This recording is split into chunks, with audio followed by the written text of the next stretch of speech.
அனைவருக்கும் வணக்கம். நெல்லிக்காய் துவையல் செய்யறது எப்படி பார்க்கலாம் வாங்க ஃப்ரெண்ட்ஸ், வீடியோக்குள்ளே போகலாம். தேவையான அளவு எண்ணெய், நல்லெண்ணெய் இருந்தால் கொஞ்சம் நல்லெண்ணெய் சேர்த்துக்குங்க. நல்லெண்ணெய் உடம்புக்கு ரொம்ப ரொம்ப நல்லது.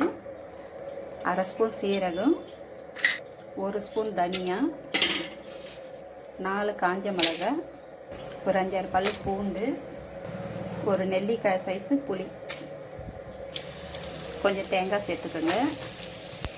நெல்லிக்காய் சேர்த்துடுங்க. எல்லாம் வதங்கிட்டோம். நம்மளுக்கு நெல்லிக்காய் அப்படியே சாப்பிட்றதுனால தொண்டை அப்படியே அடைக்கிற மாதிரி இருக்கும். இந்த மாதிரி சட்னியும் செஞ்சு சாப்பாட்டில் செஞ்சு சாப்பிட்டோம்னா சூப்பராக இருக்கும். ஒரு வெங்காயம், ஒரே ஒரு தக்காளி, தேவையான அளவு உப்பு,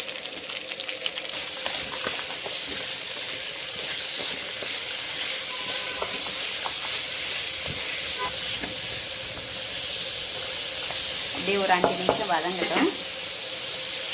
வதங்கிட்டு ஆஃப் பண்ணிடலாம். வதக்கியாச்சு.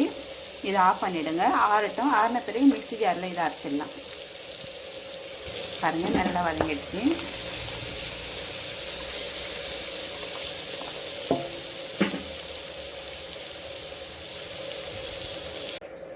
அரைச்சி இது நம்ம மிக்ஸி ஜாரில் போட்டு அரைச்சிடலாம்.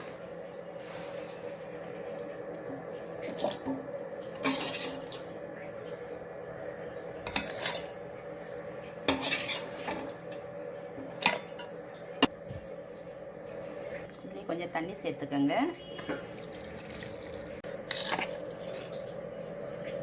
அரைச்சாச்சு. நல்லா அரைச்சா இந்த பதத்துக்கு வந்துடும். இது ஒரு பாத்திரத்தில் மாற்றிடலாம். இது தாளிக்க தேவையில்லை. இதை அப்படியே சாப்பாட்டில் போட்டு பிசைஞ்சு சாப்பிட்லாம். சூப்பராக இருக்கும். நீங்களும் சாப்பிட்டு கமெண்ட்ஸில் சொல்லுங்கள் ஃப்ரெண்ட்ஸ். Bye friends. அடுத்த வீடியோவில் பார்க்கலாம்.